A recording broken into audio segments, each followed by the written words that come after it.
एक आंसर लिखोगे? गलत बात है। ज्यादातर लोगों का क्यों नहीं होता मालूम है? ये आलस से जो है ना, गलत है ना। तो फोबिया कैसे दूर होता है? किसी से तुम्हारा जो डर है वो कैसे दूर होगा, जल्दी बताओ। कैसे दूर होगा सर आपका फोबिया, डर? प्रैक्टिस करें, जितना प्रैक्टिस करिएगा दर्द दूर हो जाएगा। क्यों सर? अभी थोड़ा पढ़ेंगे और फिर लिखेंगे। लिखोगी?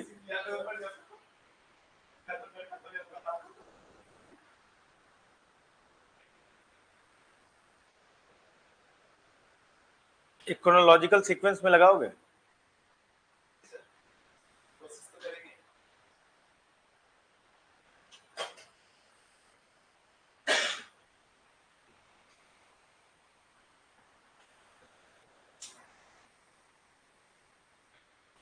कुछ किताबों को क्रोनोलॉजिकल सीक्वेंस में लगाना है। शिल्पाधिकरण नहीं, शिल्पाधिकरण नहीं, मणिमेखलई। मणिमेखलई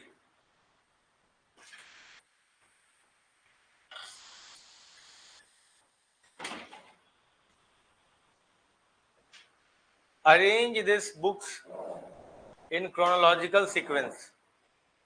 इन पुस्तकों को कालक्रम में सजाएं। तो यही हिंदी होगा ना सर? क्रोनोलॉजी का क्या हिंदी होगा सर? कालक्रम में सजाएं। मित्र, आपके मित्र कहाँ हैं? आपके घर पे है?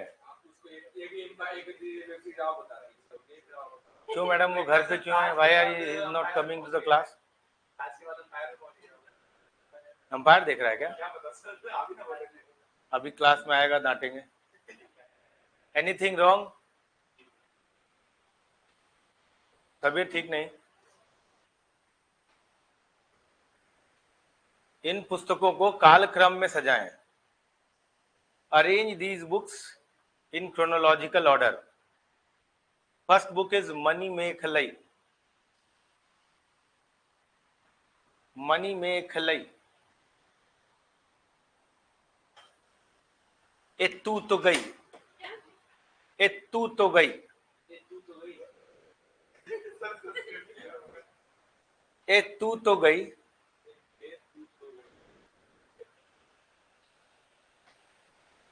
ए तू तो गई।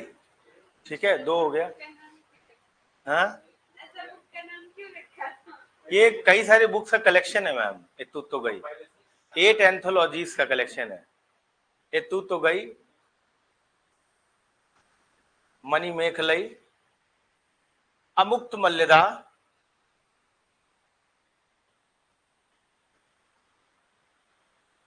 अमुक्त मल्लिदा,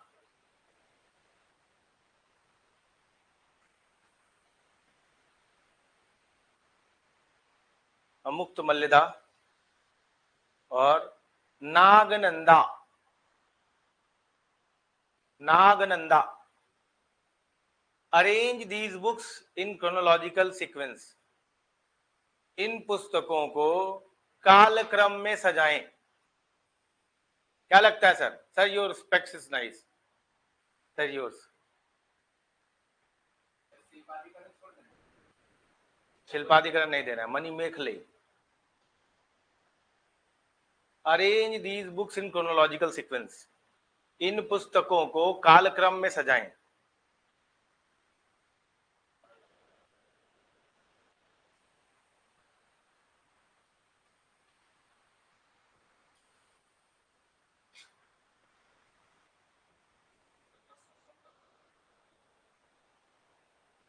श्वेता, बुक्स को आपको क्रोनोलॉजिकल सीक्वेंस में सजाना है।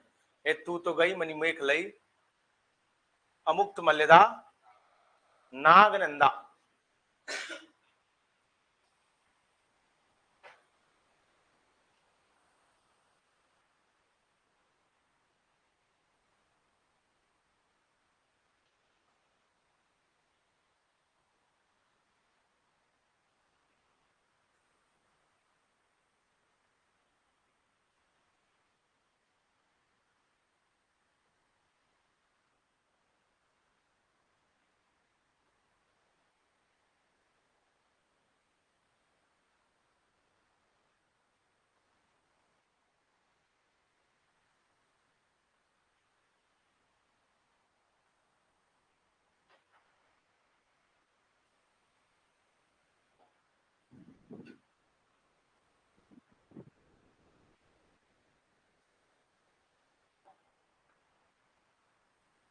शिवम राज,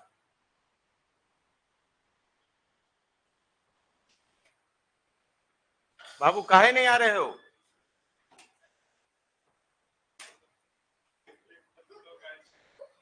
गुड मॉर्निंग। एम्पायर देखने लगे तुम?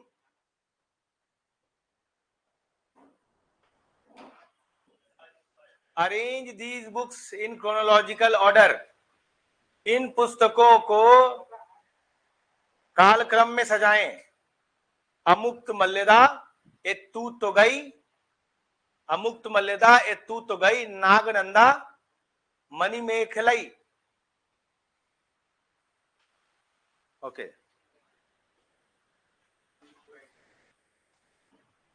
हो गया, अरेंज हो गया? नहीं, शैल आई कम?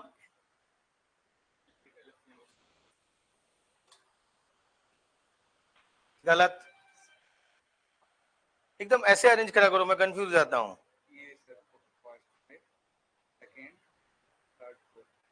गलत। Where is your order ma'am? अब मैं क्या बोलूं? गलत। हाँ, गलत। आपने ऑर्डर लिखा, ये कैसे समझे हम? गलत। नहीं नहीं, बोलो मत। गलत।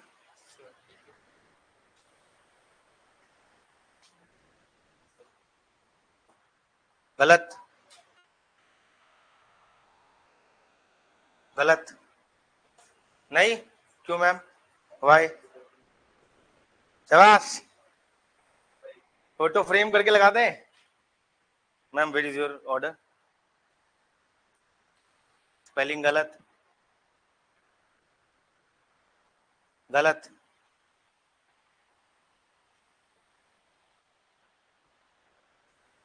गलत।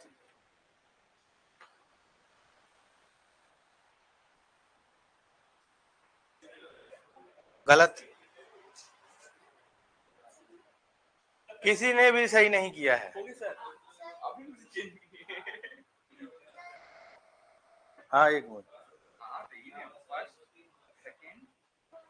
एक मिनट। गलत। ऑर्डर लगा दिया, यही ऑर्डर है।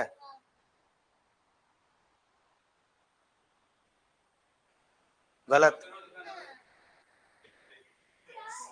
सभी बच्चों ने पुस्तक को कालक्रम में गलत सजाया है। सर ये कोर्स एसएससी में काम आएगा? बिल्कुल काम आएगा। आएगा कि नहीं? सर मैं तो बहुत निम्न स्तर से शुरू करता हूँ, यूपीएससी में बहुत ज्यादा काम आता है, लेकिन सर उसमें बहुत काम आना है। यूपीएससी में तो सर एकदम eye on the shot, bull's eye. ठीक है, क्या हुआ? सब गलत? किसी को अपना जौहर दिखाने का मन है तो एक बार और अरेंज कर लीजिए। I am giving you 1 more minute. Sir arrange these books in chronological sequence. Amuktamalyada Manimekalai ए तू तो गई, नागनंदा। सोच के लाया हूं मैं आज बुक्स के नाम। बुक्स का ऑथर तो बहुत कॉमन है ना? क्यों सर? ये लड़का देखो पहले ऑथर लिखता है फिर अरेंज करता है। गुड, रिवीजन के पर्सपेक्टिव से बहुत अच्छा है। देखो ये तो गलत बात है, आपसे बुक का ऑथर ही पूछा जाएगा। मैंने सीक्वेंस इसलिए बोल दिया ना कि अगर सीक्वेंस जान गए तो ऑथर तो जान ही रहे होगे तुम। ये तू तो गई का ऑथर नहीं है, बहुत सारे ऑथर्स हैं उसमें, ये तू तो गई छोड़ दो। मणिमेखलई का कौन है? सत्यसई सत्यनार, लिख लीजिए। मणिमेखलई का सत्यसई सत्यनार। तू तो गई छोड़ दीजिए। नागनंदा, हु इज ऑथर ऑफ नागनंदा? हाँ, तुम सही बोल लो, क्या बोल रहे हो? बस, Nagananda is written by the king who in his court Bana Bhatta was there, Harshavardhana is author of Nagananda. उसके अलावा क्या था, अमुक्त मलिदा, कृष्णदेव राया। सर कृष्णदेव अमुक्त मलिदा को हल्के में मत आंक लेना, बहुत बहुत तगड़ी किताब है वो। तेलुगु लिटरेचर बोला जाता है उसको, बाइबल ऑफ तेलुगु लिटरेचर। अब अरेंज करो यार, अब तो राजा पता चल गया तुम्हें। Sir the first one is a तू तो गई, ए तू तो गई इज द फर्स्ट वन। फिर मणिमेखलई, ये संगम लिटरेचर से है। फिर नागनंदा और लास्ट में अमुक्त मल्लेदा। नहीं सही नहीं था, सही था सर। देखिए स्टार्टिंग में मेरा पहले 3 4 था, आप फिर इसको 4 3 करवाए। ये तू तो गई, हाँ ये तू तो गई नहीं तो तुम तू तो गई पहले आएगा ना फर्स्ट। हाँ फर्स्ट। तुम यार नाम ऐसे और लिखा करो यार, कंफ्यूज जाता हूं मैं। तुम उसे सीक्वेंस में लिखो ना नाम लेके, सही बोलिए। अच्छा अभी ऑथर बताना है, बता दोगे? ये किंग बताना है, बताओगे? अच्छा बहुत ही असर बोल रही हो, अभी बताओ जरा मुझे।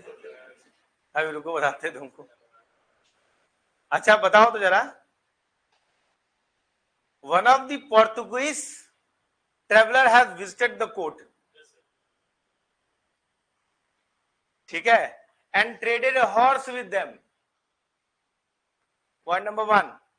Point number 2, he is a great laureate, मतलब बहुत बड़े ऑथर हैं। हिंदी में बता दूं एक जो पुर्तगाली ट्रेवलर थे, यात्री थे, वो इनके दरबार में आए थे और घोड़े के साथ इन्होंने सौदा किया था। Point number 1। ये बहुत बड़े लेखक हैं, ये जो खुद राजा हैं ये बहुत बड़े लेखक हैं। Few gems are there in their court, few gems are there in their court, few gems, आप समझ रहे हो ना, कुछ रत्न इनके कोर्ट में है, समझ में। अब तुम्हें बताना है कि ये किंग कौन सा है। फिर से केडीआर क्यों नहीं यार, फुल फॉर्म बताओ। अरे वाह, केडीआर बोल रहा है लड़का, कृष्णदेव राया है, पुर्तगाली आए थे इनके यहाँ, और इन्होंने जो है इनके यहाँ ट्रेड किया था हॉर्स के साथ, है ना।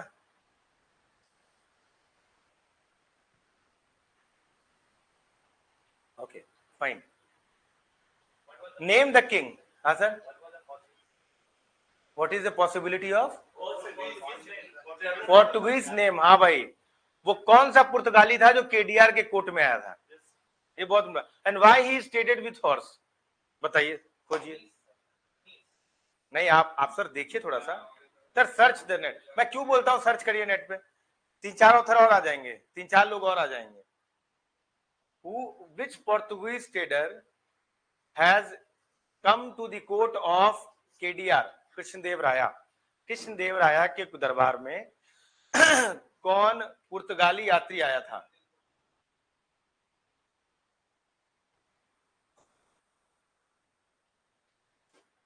नहीं मिल रहा?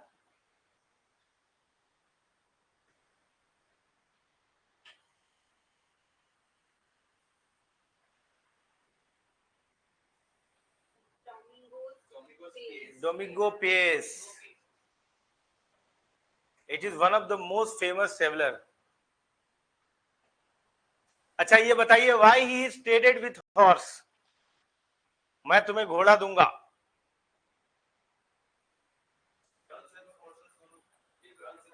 हॉर्सेस क्यों बोला इन्होंने? ताकि इनको जो है अपना बेस स्टैब्लिश करने में आसानी हो, पुर्तगाली बेस स्टैब्लिश करने में आसानी हो।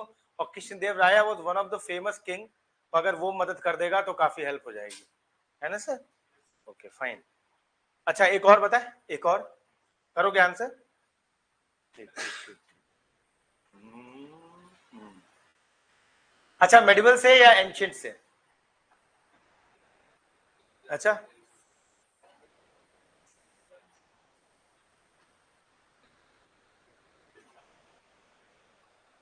a famous university तुम्हें डायनेस्टी बस बताना है। A famous university in India that is residential is established, एक बहुत बड़ी यूनिवर्सिटी जो है, विश्वविद्यालय जो है भारत में, इनके समय में स्टैब्लिश हुआ था। ये जो डायनेस्टी बतानी है, राजा नहीं बताना आपको, समझ में आ गया? ठीक, अच्छा अभी 2 मिनट रुक जाओ तुम पहले ही मान लियो यार कि वक्त अब चेंज करना पड़ेगा ओके फाइन।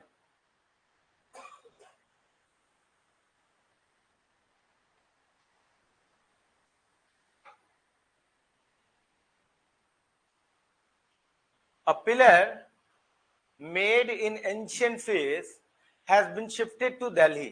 अभी बोलना मत, मैं बोलना ना। A pillar made in ancient phase has been shifted to Delhi. ठीक, he believed in public welfare works. समझ में आ गया? अब अभी नहीं बोलने का। He believed in public welfare works, ठीक है, and he also appeased the ulemas of the particular time. नहीं तो इल्तुतमिश कौन बोला? कौन है ये? लाओ उल्टा टांग दे, पैर ऊपर सर नीचे। From Topra to Delhi, Mehrauli, point number 1। Public welfare क्या था? दारुल सफा, खैरात, बंदागनी, एंड थर्ड वन इज उलेमास को अपीस किया था एमबीटी के कारण ना गुड। अच्छा, he has ventured to South India, he has ventured to South India. Udayagiri से दिल्ली। और दूसरा मिल रहा है क्या? पब्लिक वेलफेयर क्या किया था भाई? किया था। अच्छा अभी क्या सवाल था मेरा यार? he has ventured to South India, ये दक्षिण भारत की तरफ गए थे। दूसरा, he has fought a fierce battle with Rajput, ठीक है, he has fought a fierce battle, राजपूतों से बहुत जो है लड़ाई करी थी, ठीक। और तीसरा जो है आपके पास कुछ ऐसा बोला है तो पता ही ना हो।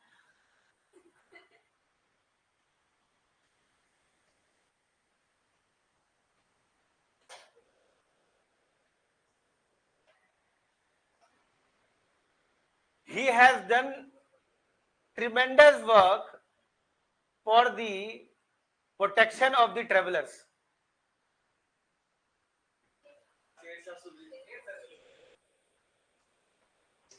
अब करो बाबू, अब करो। ट्रेवलर नहीं, ट्रेडर्स। अब करो। कितने लोग एमबीटी के पक्ष में हैं? कितने लोग शेरशाह सूरी के पक्ष में हैं? कितने लोग अलाउद्दीन खिलजी के पक्ष में हैं?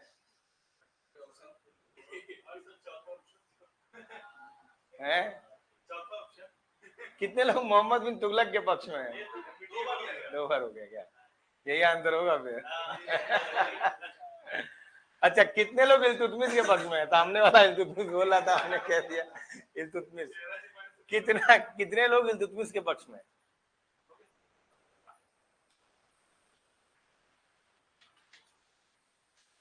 अलाउद्दीन खिलजी। अरे लियो यार, पूरी कहानी खत्म हो गई। I want to stab myself. अभी कह रहा है राजपूतों से लड़ा है, पद्मावत पूरी पिक्चर आ गई है यार, इसको पता ही नहीं है कि राजपूतों से लड़ा है। और he has a very tremendous style, he has a very unique style to win over the to Rajput. क्या कर रहा था वो? गुजरात गया, फिर रणथंभौर, फिर चित्तौड़ गया था, मालवा होते हुए। सर अच्छा, name the king. He is considered and most revered for the initiation of Rakshabandhan festival. अभी बोलने का नहीं, अभी बोलेगा नहीं कोई, ठीक है? अभी किसी के दिमाग में रहेगा, जब मैं बोलूंगा तब बोलने का। He is considered and revered for the initiation of Rakshabandhan, considered to be revered for the initiation of Rakshabandhan India. मैं हिंदी में बता देता हूं आपको, इनको रक्षाबंधन के त्योहार की शुरुआत के लिए श्रेय दिया जाता है भारत में, और श्रेय दिया जाता है या समझा जाता है, ठीक। Point number 1। Point number 2, his life is saved by one of the best community। इनके जीवन को बिस्ट समुदाय के लोगों ने बचाया था। एक बिस्ट समुदाय का एक आदमी था जिसने बचाया था। And the third one is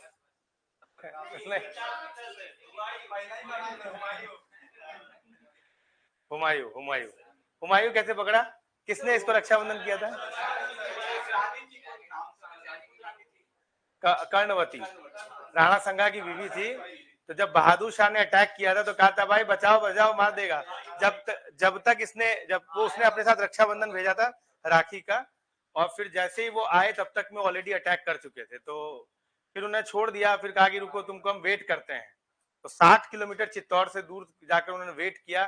बाद में अटैक किया गया बहादुर शाह पर। बहादुर शाह वहां से पंजी भाग गए, फिर बाद में जो है उनको मारा गया, ठीक है। उसके बाद मुजफ्फर शाह जो है वो बादशाह बन जाते हैं, किसके? अकबर उससे लड़ता है, मुजफ्फर शाह, गुजराती डायनेस्टी। देवर अफगानीज और तुर्की अरबी क्या थे वो? गुजरात में जो बहादुर शाह वगैरह थे, देवर अफगानी, तुर्की, अरबी, देवर अफगानी। इसलिए एक प्रॉब्लम होता था कि कहीं ये लोग जो है ना, ये लोदियों से मिल ना जाए, जो बंगाल के लोदी थे ना उनसे मिल ना जाए, ये एक बड़ी प्रॉब्लम थी। ओके फाइन, ये तो इजी हो गया क्या? Okay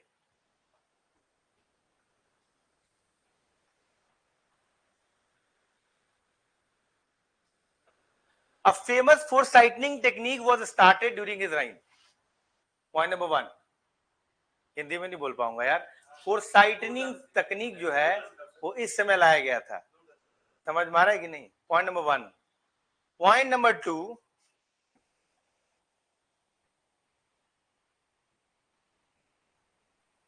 he was most furious to Rajputs, समझ में आ गया?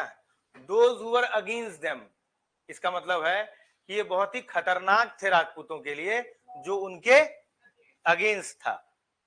2। तीसरा,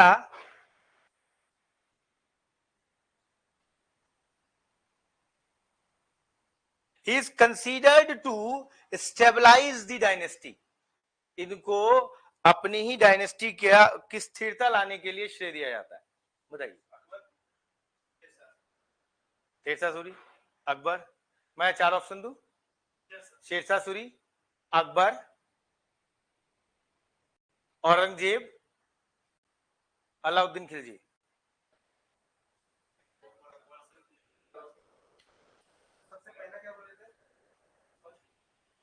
हाँ, शेरशाह सूरी। एक बार मैंने पहला स्टेटमेंट क्या दिया था? फोरसाइटिंग टेक्निक, बताइए। पक्का? कितने लोग शेरशाह सूरी के पक्ष में हैं? कितने लोग अकबर के पक्ष में हैं? द ओनली वन गाय, तुम भी हो अकबर के पक्ष में? 2 लोग अकबर के पक्ष में। कितने लोग अलाउद्दीन खिलजी के पक्ष में हैं? बोलो यार, कोई तो अलाउद्दीन खिलजी के पक्ष में हो जाओ। बोतल कौन उठा रहा है?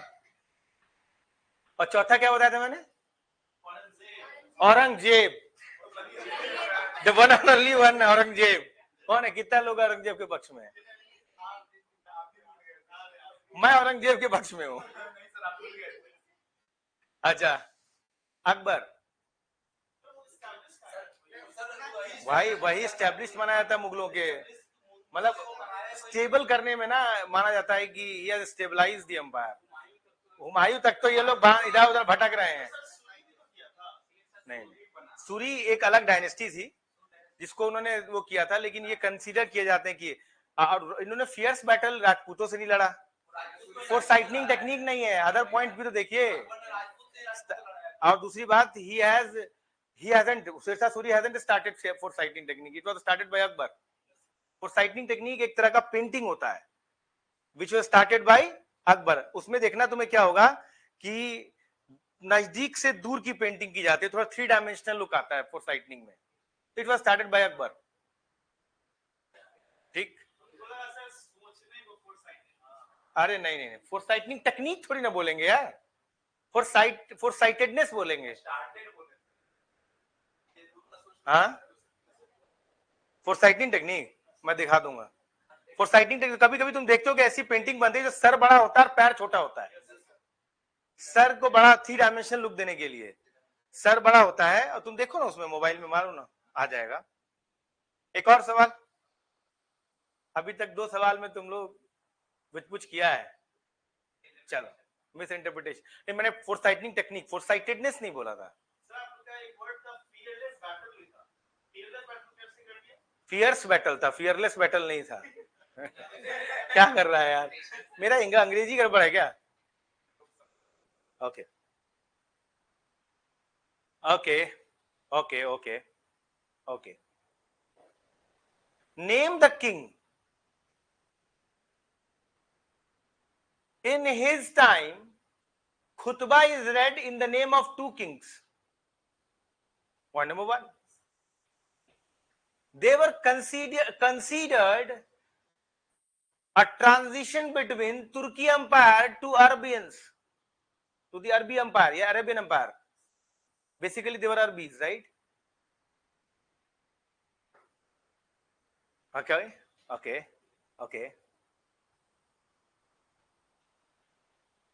Post his empire, yeah, post his dynasty, Temur has invaded in India. चलो मैं हिंदी में बोलता हूं, ठीक है। इनके समय में खुतबा 2 राजाओं के नाम पे पढ़ा जाता था। ये लोग अरबी माने जाते थे, और इनके बाद तिमूर ने भारत में आक्रमण किया था। ये तिमूर का आक्रमण इन्हीं के समय में हुआ है। बताइए, वो डायनेस्टी बता दो यार, डायनेस्टी बता दो, राजा तो बहुत दूर की बात है।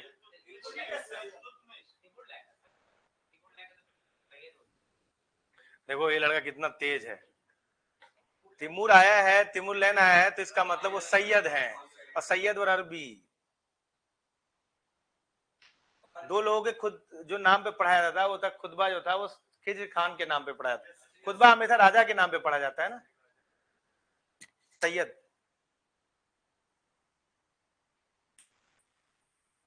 अच्छा, अभी मेरे को एक और राजा का नाम बताओ। This king is considered to be the transition from one dynasty to another dynasty. It is a watershed movement of India for establishing नहीं, वो बता देंगे तो गड़बड़ हो जाएगा। It is considered to be the watershed event in India, मैं हिंदी में बोल दूंगा। और थर्ड बोलना पड़ेगा क्या? अच्छा, he has a cruel behavior to some of the nobility, मैं हिंदी में बोलूं? हिंदी में क्या था मेरा पहला स्टेटमेंट, इंग्लिश में क्या था? मुझे हिंदी में ट्रांसलेशन करना पड़ता है ना, दिक्कत हो जाती है। पहला बार मेरा इंग्लिश में सही निकलता है यार। नहीं, क्या था पहला स्टेटमेंट, बोलो ना यार। ये जो है एक डायनेस्टी से दूसरे डायनेस्टी का ट्रांजिशन माना जाता है, अंतराल माना जाता है। दूसरा क्या था स्टेटमेंट? हाँ, इनका जो काल है ना वो बहुत बड़ा काल माना जाता है इतिहास में, जो है पैराडाइम शिफ्ट हो गया इसके बाद। तीसरा क्या है? हाँ, इन्होंने नोबेलिटी के साथ जो है बहुत खराब बर्ताव किया था, और यही कारण बना था कि उनको डायनेस्टी को हटा दिया गया।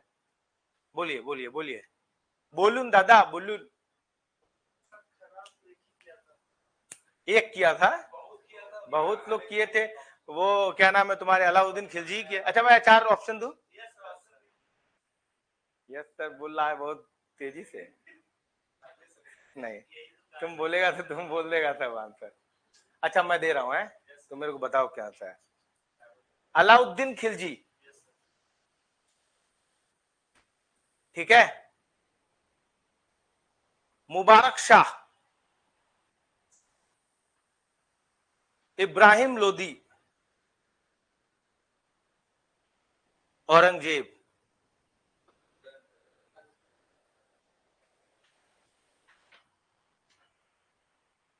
कितने लोग इब्राहिम लोदी के पक्ष में हैं? कितने लोग अलाउद्दीन खिलजी के पक्ष में हैं? कितने लोग मुबारक शाह के पक्ष में हैं?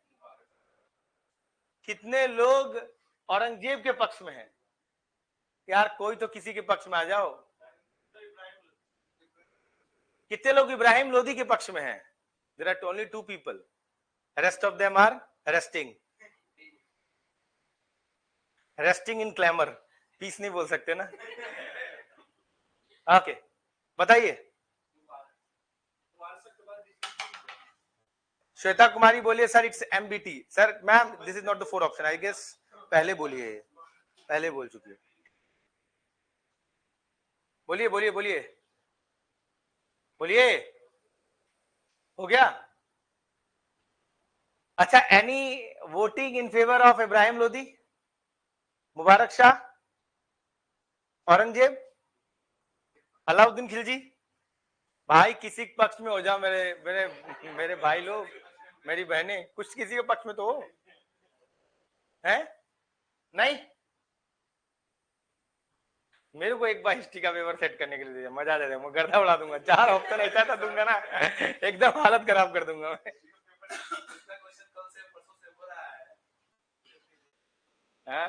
50-50 दो निकाल दें?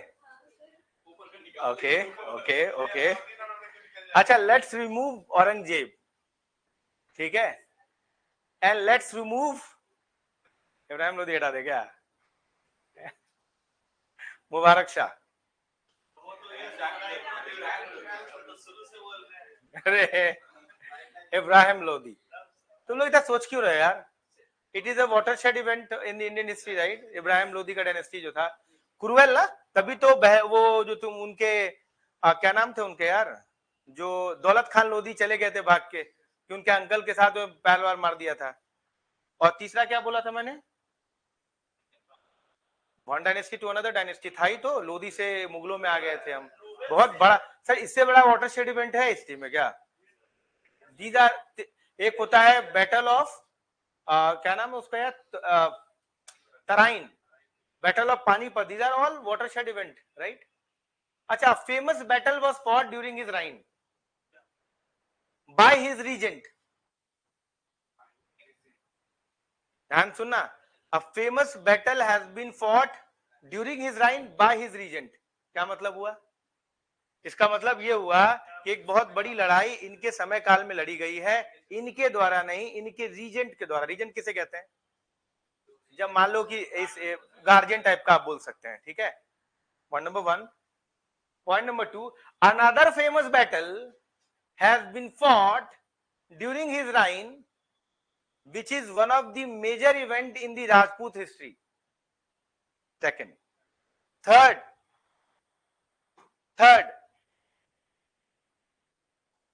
his policies are the life changing event to the entire empire. I am giving you 4 options, right? Aurangzeb, MBT, Akbar, इसके बाद Ibrahim Lodi. Akbar, the famous battle has been fought, ठीक है, by his regent Bairam Khan, Panipat की लड़ाई। Another major event fought with the Rajput, ठीक है, which was the major event in the Rajput history, that is Haldi Ghati war with Rana Pratap. And third one क्या था? ट्रांजिशन था क्या? हाँ, his policies are have made the transition in the entire empire, definitely the religious policy of the Akbar. तो we have done with this, right? तो हम लोगों ने काफी कर लिया, let's move towards our thing, that is, मैं सोचा हूं कि 5-10 मिनट जो है we will have some quiz and then will start the class now, ठीक है? चलिए स्टार्ट करते हैं यार, कुछ तो चलाओ यार।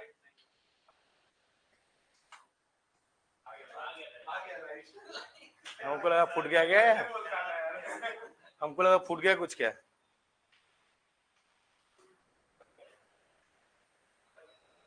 पता है इससे तुम्हारा ना ब्रेन स्टॉर्मिंग होगा, है ना? ब्रेन स्टॉर्म होता है इससे, काफी काफी ब्रेन।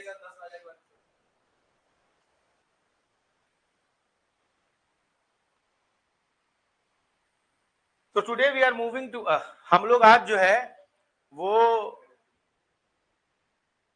मुगलों के इतिहास में जो वस्तुकला और कला जो हम लोगों ने मतलब नहीं पढ़ा है वो हम लोग पढ़ने जा रहे हैं, ठीक है। अच्छा, the Mughal art and architecture that we are going to read today, इसमें it is one of the pinnacles of the Indo Islamic architecture. इसमें भारतीय और इस्लामिक वस्तुकला में या इंडो इस्लामिक आर्किटेक्चर में हम लोग जो है वो क्या करने जा रहे हैं, इसके बारे में पढ़ने जा रहे हैं। और इस समय में वस्तुकला इंडो इस्लामिक आर्किटेक्चर में सबसे ऊपर पिनाकल से पहुंच गया था, सबसे ऊपर पहुंच गया था। मतलब आप इंडो इस्लामिक आर्किटेक्चर में मुगलों के समय का जो इतिहास में जो भी वस्तुकला देखने को मिलता है वो उससे ज्यादा बढ़िया आप इंडो इस्लामिक आर्किटेक्चर में नहीं, आप डिग्रेड हो जाएगा क्योंकि एम्पायर डिक्लाइन कर जाएगा। अच्छा, बहुत अच्छा याद आया इससे पहले, what was the reason behind the decline of the Mughal empire? मैंने बोला था पढ़ के आने को, पहले ये, इसके बाद ये ना sir, what was the reason behind the decline of the Mughal empire? नहीं रुको एक minute, reasons for the decline of Mughal empire.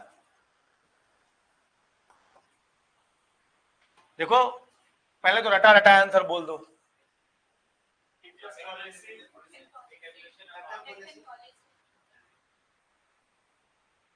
My wife was appearing one of the mock interviews, और वो मॉक इंटरव्यू मेरा ही फ्रेंड ले रहा था, मुझे पता नहीं था। तो उसने 2-4 सवाल पूछा, तो जो है उसने कहा कि जब रटा रटाया ही आंसर देना है तो फिर मॉक लेने का क्या मतलब है, चले जाइए। जब उसने ये बात बोला तो मैं उसी के बगल में बैठा हुआ था, तो मेरे को लगा यार ये आवाज सुना सुना सा लग रहा है। तो मैं देखा तो ये तो हमारा ही मित्र है, अभी एसडीएम में 67 बैच से बना था। तो बीच ही मॉक में मैं आ गया, तो बोला कि भाई ये कौन है? तो मैंने कहा कि भाई मेरी वाइफ है। तो बोल रहा है कि अरे ये तो रटा रटा आंसर बोल रही है।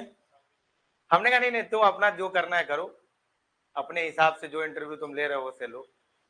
सर नेवर गिव आंसर्स जो रटा रटाया हो, लेकिन देना वही है। बात समझे कि नहीं? उसने भी यही बोला कि देखिए जो बोलना है वही बोलना है आपको, पर वो दिखना नहीं चाहिए कि रटा रटा है। अब आपसे पूछता है कि why you want to become a civil servant, आप बोलोगे मैं बहुत मेहनती हूँ, मैं डेडिकेटेड हूँ, ये हूँ, मतलब मैं क्या कैपेबिलिटीज है। सबसे बढ़िया सर्व द देश है। हाँ वो सब बोलते हैं, सब बोलते हैं। कह रहे तुम बीपीएससी में रहकर नेशन को कैसे सर्व कर दोगे यार। ओके, तो पहला क्या है, फर्स्ट वन क्या है, what is the first point? Deterioration of army, Deccan policy of Aurangzeb. आपके पास आ रहा हूं मैं, एक minute. Deccan policy of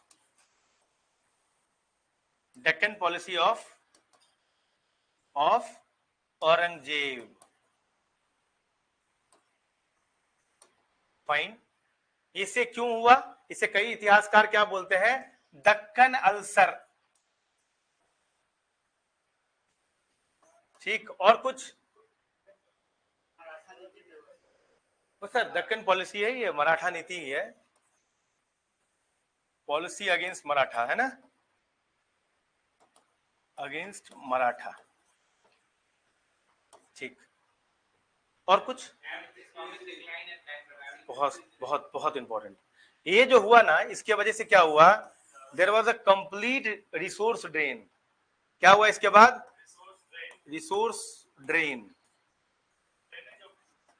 drain.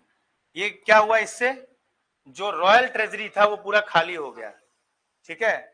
तो यार चल भी रहा है तो क्या हुआ, lack of resources in royal treasury, ठीक। थर्ड क्या है सर? अरे कितना बार वही चीज लिख रहे हैं बार बार। हाँ, weak leadership, war of succession. क्या था वॉर ऑफ सक्सेशन? कोई क्लियर कट रूल तो था नहीं।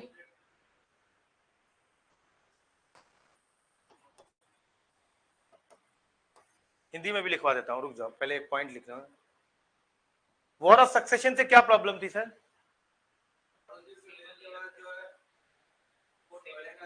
अरे औरंगजेब ही नहीं, सारे में यही हुआ है कि बिना लड़ाई के तो उससे नोवेल्टी फायदा उठाती है, तो अंपायर वीक होने लग जाता है ना, स्टेबिलिटी नहीं रहती है।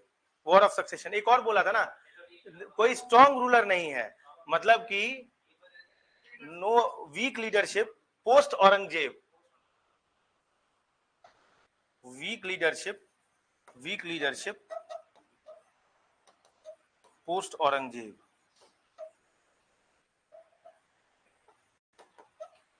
और कोई? Decline of the nobility, politics in nobility. आप बोलिए राइवलरी अमॉन्ग नोबिलिटी, ठीक है।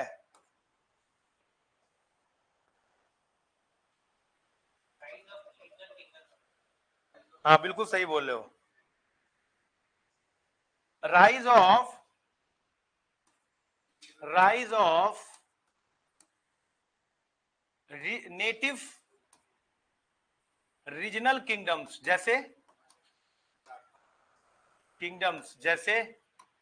जैसे मराठास, जैसे जाट, जैसे Sikh, they were the threat to the Mughal empire, right.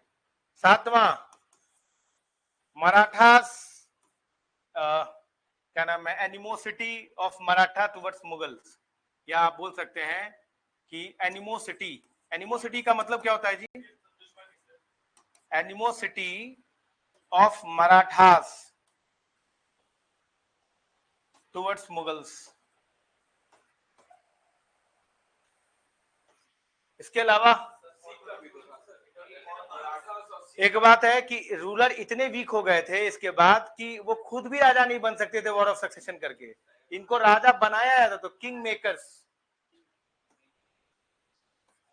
जैसे कौन कौन किंग मेकर्स का नाम आप जानते हैं भारतीय इतिहास में? सैयद ब्रदर्स, जुल्फिकार खान। यार बहुत गर्मी है यार,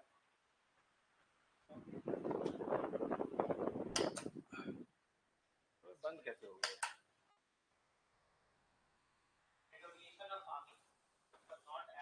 हाँ बिल्कुल बिल्कुल बिल्कुल बिल्कुल।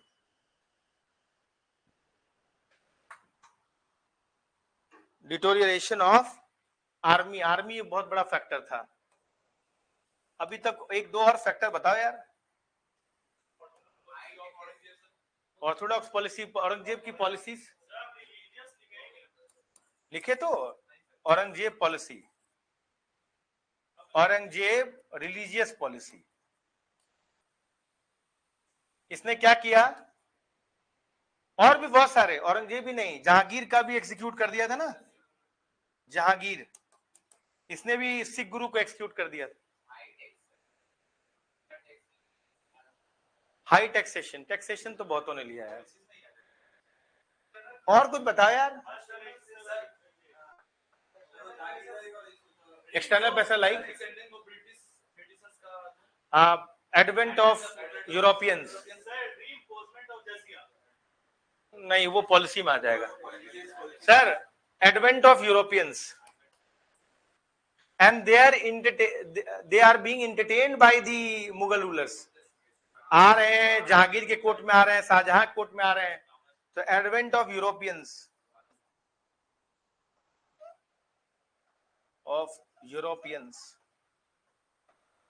और कुछ, और कुछ सर लिख नहीं रहे क्या? श्रवण क्षमता,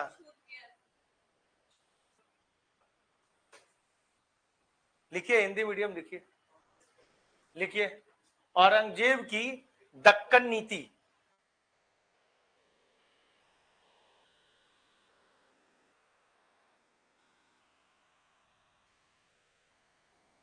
मराठाओं के प्रति शत्रुता का व्यवहार।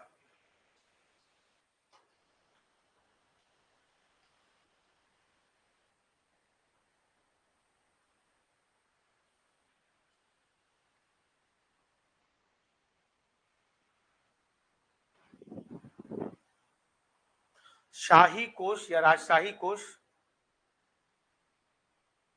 में गिरावट।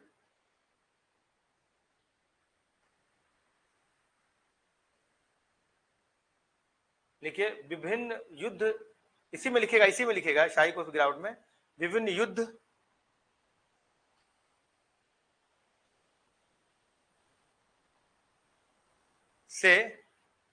से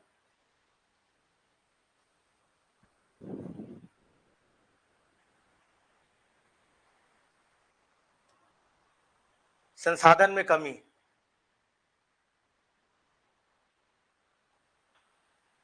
उत्तराधिकार के कारण युद्ध।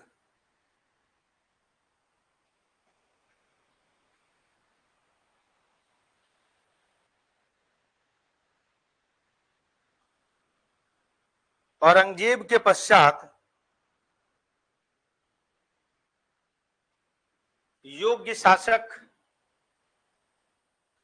का ना आना।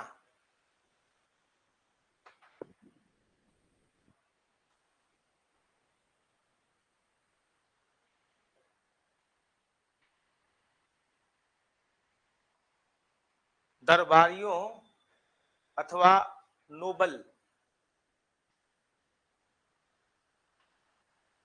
के मध्य दुश्मनी एवं राजनीति एवं के मध्य शत्रुता एवं राजनीति।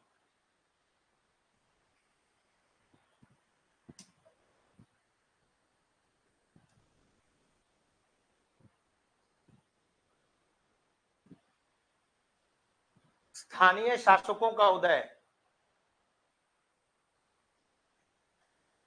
उदाहरण स्वरूप मराठा, जाट, तिक इत्यादि। स्थानीय शासकों का उदय। इनके बाद साउथ इंडिया में इनके बाद था, वही था विजयनगर अंपायर था, बहमनी था।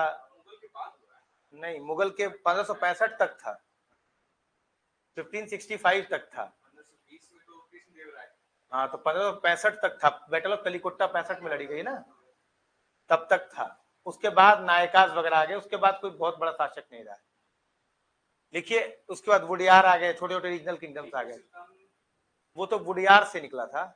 वुडियार एक डायनेस्टी थी मैसूर में, उससे हैदर अली निकला था। चिक्का कृष्णराज उसके शासक हुआ करते थे उस समय में, तो हैदर अली जी थे। लिखिए मराठाओं का मुगलों के प्रति शत्रुता।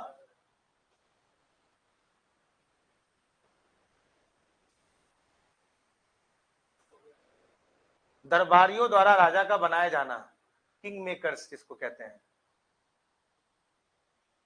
दरबारियों द्वारा राजा का बनाया जाना।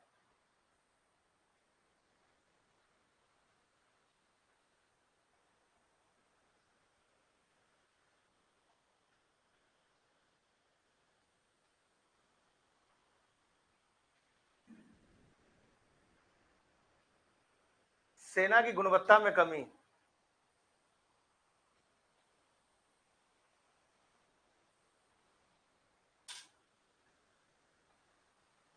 औरंगजेब की धार्मिक नीति।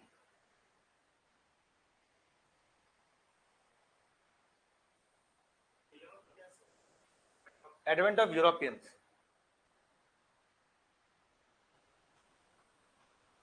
यूरोपीय शक्तियों का भारत में आगमन।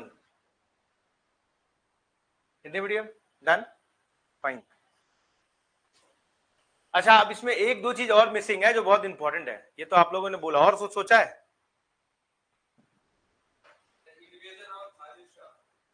इन्वेजन ऑफ नादिर शाह, वाह क्या बात है यार। नहीं, उसने क्या हुआ था कि मुगलों की ट्रेजरी को बहुत खाली किया, लूट लूट के चले गए ना। तो आप बोलिएगा invasion from north west India, Afghani invasion from north west India, ये एक अच्छा पॉइंट है। इसने क्या किया था, बहुत ज्यादा रिसोर्स गेन कर दिया था, 17 बार दिल्ली आए, लूट के चल दिए। तो क्या बोलेंगे आप, invasion of Afghani invasion, invasion क्या बोलेंगे हिंदी में इसको?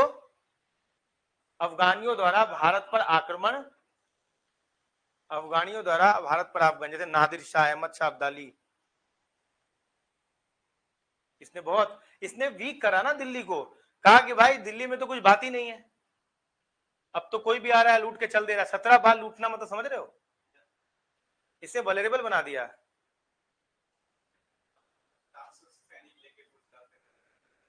अच्छा और क्या था, और बताइए ma'am, anybody else, ladies and gentleman, क्या लगता है आपको?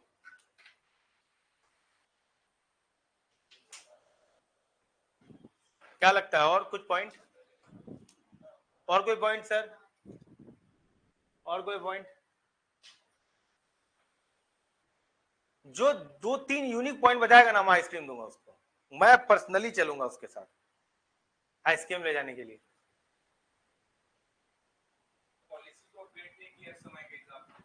अब ये सर, ये तो पॉइंट बढ़ाने वाली बात। अच्छा मेंस में ना जब कुछ समझ में आता है ऐसे पॉइंट बढ़ाया जाता है, मेरी वाइफ खूब करती है ऐसा। तब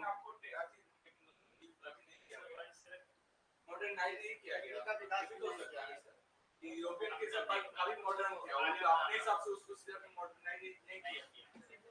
हाँ अच्छा, तुम बोले टेक्नोलॉजी में वो अपग्रेडेशन है, ठीक है।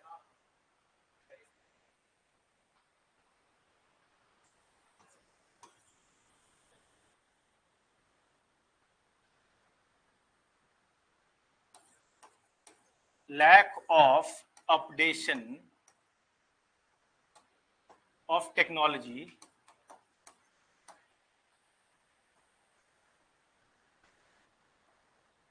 ठीक है, यही बोल सकते हैं as per European lines, as per European lines, इसीलिए वो जीत पाए। ये लोग जा रहे हैं गन पाउडर इस्तेमाल कर रहे हैं, बहुत बड़े बड़े मस्कट्स वगैरह इस्तेमाल कर रहे हैं, और ये लोग आते तलवार वगैरह लेके लड़ रहे। ठीक है, ओके फाइन, ओके। और कुछ लिखिए, हिंदी में लिखिए, लिखिए तकनीक में यूरोपियन, सॉरी माफ करिएगा, यूरोपियन तकनीक के समान, हाँ, नवीनता की कमी, लिखिए नवीनता की कमी। डिक्लाइन ऑफ ट्रेड तो नहीं कह सकता, मुगल के लिए तो था, कहाँ था? यूरोपियन आके कर रहे थे, तो उन लोग अपना फायदा कमा रहे थे। नहीं नहीं, ट्रेड तो होता रहा सर, तभी तो बंगाल और गुजरात के लिए लड़ाई होती रही हमेशा। कुछ और बताइए, दूर तक नहीं सोच पाते थे, लैक ऑफ नॉलेज कि भाई बीपीएससी मेंस में हुआ सर। हाँ शिवम राज, आपकी कृपा आशीर्वाद से हो गया, अभी फाइनल में होगा कि नहीं पता नहीं, पढ़ नहीं रही है,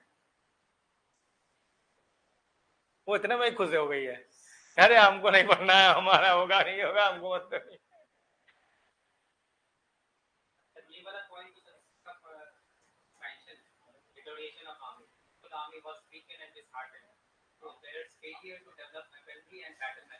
ठीक है, हाँ तो बोला तो इसमें lack of technology in as per European lines, military degradation, हाँ वही पिछले वाले पॉइंट का एक्सपेंशन, वो उसके लाइंस में था ही नहीं।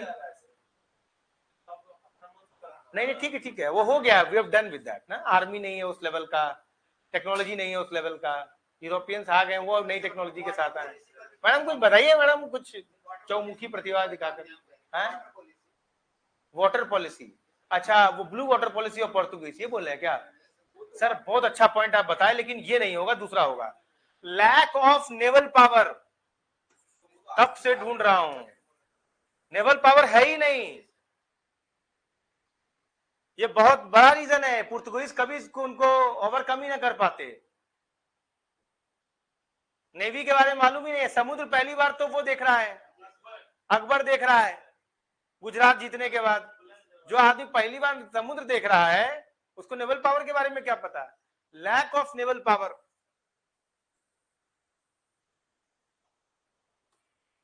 और इसमें यूरोपियंस एक्सपर्ट थे, Portuguese ma'am blue water policy, Almeida, एल्बरकर्की,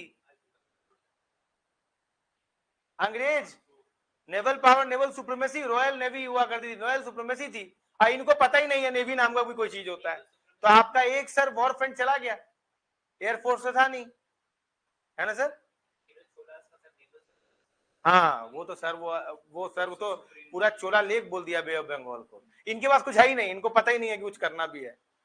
पता नहीं कहां से आए थे, अरब से आए थे बताइए उनको। ये था तुर्की थे ना, इनको मालूम नहीं, अरबी को पता था। अरबी are very good in naval power.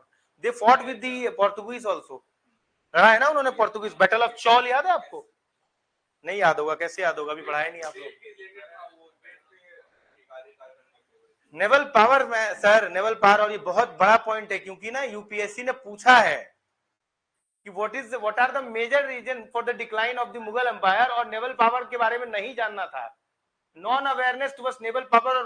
90% public ने आंसर ही नहीं किया, कहा नहीं नहीं नहीं, नहीं ये तो था। अरे अकबर तो भैया गुजरात जीतने के बाद पता चल रहा है कि समुद्र है ये, इतना पानी भी होता है क्या? अकबर जैसे महान राजा को, औरंगजेब को तो मराठा से लड़ने की फुर्सत नहीं थी, जहांगीर को दारू से फुर्सत नहीं था, है शाहजहां को ताजमहल बनाने से फुर्सत नहीं था, अपनी बीवी से प्यार करने से फुर्सत नहीं था। हुमायूं सर जी जो है वो पर्सिया में जाके हमीदा बानो बेगम के साथ है, अब बाबर के पास तो समय नहीं था, तो नेवल पावर कहां से आएगा? I was expecting this thing from Aurangzeb, लेकिन वो तो धर्म में लग गया ना, यही बात होता है। When you being an administrator, जब आप धर्म का पर्दा चढ़ जाता है ना आपकी आंखों के ऊपर, तो फिर आप ना लॉजिकल सोचना बंद कर देते हो। बड़े बड़े लोगों को मैंने देखा है, अरे सर आप लोग बात कर रहे हो आपस, don't do that. You being an administrator, you should also think rationally. आप क्या, आप एडमिनिस्ट्रेटर छोड़ दीजिए, आप एक जनरल आदमी भी है ना, तो आप रैशनल सोचना शुरू करिए। आप धर्म का चोले पहने रहेंगे, कोई टेक्नोलॉजी लेकर आएगा आपके धर्म को उड़ा के लेके चल देगा। बड़े सारे धर्म को उड़ते देखा है हमने इतिहास में, है? बुद्धिज्म ऐसे उड़ गया, जैनिज्म ऐसे उड़ गया। चलो बुद्धिज्म तो बाहर फैल गया अशोका की वजह से, भारत से तो फैल निकल गया ना। You try to upgrade yourself, otherwise some upgraded person will come and fly off all your policies. नहीं समझा बात को बच्चा पार्टी? क्लियर है? Am I right or wrong ma'am? सही बोल रहा हूँ, गलत बोल रहा हूँ? इसीलिए ऑलवेज थिंक रैशनली।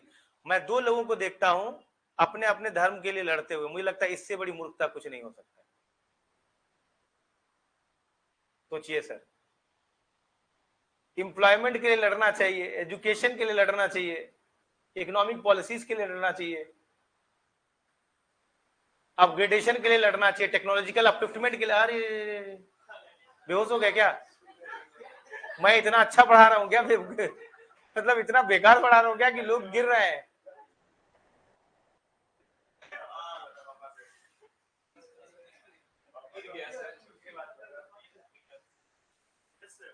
यह देख जगत का आदि सृजन, यह देख महाभारत कारण, मृतकों से पटी हुई वो है, पहचान दुर्योधन कहां तू है। किसका लाइन है ये?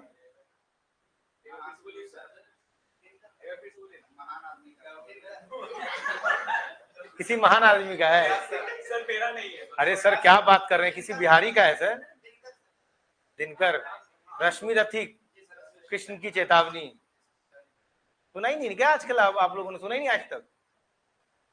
पता है मैडम, पहले लाइंस 4। अरे नहीं याद है सर? अगर आप बीपीएससी का इंटरव्यू देंगे और आप पे दिनकर का सवाल नहीं आया, समझ लीजिए कि आपका इंटरव्यू लिया ही नहीं गया है। दिनकर इतने फेमस पर्सनालिटी हैं, राष्ट्र कवि हैं सर। बिहार प्राइड फील करता है। आप देखते हो ये बीपीएससी भवन के बाहर लिखा होता, सिंहासन खाली करो कि जनता आती है, लिखा है सर। जब आप फ्लाईओवर पे चढ़ते हो, किसका लाइन है ये?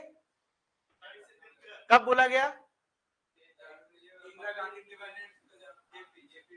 जेपी मूवमेंट के टाइम में बोला गया था कि सिंहासन खाली करो कि जनता आती है। और ये बहुत बड़ा माना जाता है। ये राज्यसभा के सदस्य रहे हैं 10 साल, जवाहरलाल नेहरू जी के टाइम में, प्री इंडिपेंडेंस में भी इनके कई सारी लेखनाएं हैं। एक आपके तो रश्मि रथी है और एक और है यार, क्या तो नाम है उसका यार, मैं भूल रहा हूं, किसी फेमस उसी पर है। Why Rashmirathi, why this book is known as Rashmirathi? तो कर्ण जो थे वो सूर्य पुत्र थे, तो सूर्य की रश्मि से जो निकला है तो वो कर्ण का कैरेक्टर माना जाता है। तो ये पूरा जो रश्मि रथी लिखा गया वो कर्ण के एंगल से लिखा गया है। रामधारी सिंह दिनकर ने ही जो है कर्ण को जो है जो मर्यादा मिलना चाहिए वो दिलवाया था, क्योंकि अंगराज थे कर्ण, भागलपुर से कर्ण बिलोंग करते थे। सर क्या सर, क्या बिहारी हो यार तुम लोग, आपको लाइंस बोल देंगे कि बोलिए। क्या नाम है इस कविता का क्या नाम है जो मैं बोला अभी 4 लाइन? वर्षों तक वन में घूम घूम बाधा विघ्नों को चूम चूम, सहधूप घाम पानी पत्थर पांडव आए कुछ और निकल, सौभाग्य न सब दिन सोता है देखे आगे क्या होता है ना? है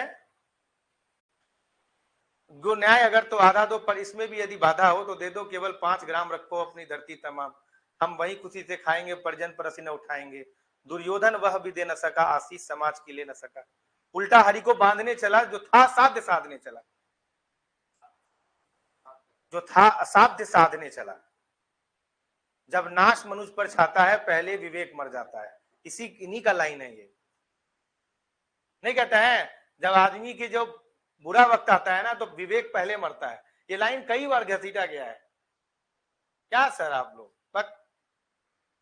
ठीक है, lack of naval power. Sir आप you are living in a territory जिसपे प्राइड होना चाहिए सर। आप आज पूरी दुनिया जिस बुद्धिज्म और जैनिज्म को लेकर चल रही है, आप उसकी जन्मभूमि में बैठे हुए हैं सर। आज दुनिया को हमने पढ़ाया है सर, नालंदा यूनिवर्सिटी को लेकर। बड़े बड़े विश्व कवि यहाँ के हैं, फणीश्वर नाथ रेणु, दिनकर, बड़े बड़े देश रत्न, कॉन्स्टिट्यूशन हमने दिया है सर। क्या बात कर रहे हैं आप लोग? है खाली बिहार में गरीबी है ये वो, ऐसे नहीं चलता ना। ठीक है, lack of naval power, clear है ये चीज? You should always feel pride that you are a Bihari. बड़ी दिक्कत की बात है कि आप लोगों में से आधे लोग तो बाहर जाके बिहारी भी नहीं बोलते हो कि आप बिहार से हो, ये बोलते भी नहीं हो sir. I have seen people कि धीमी आवाज में बोलते हैं कि मैं बिहार से हूं। You are making your state as an abuse, don't do that.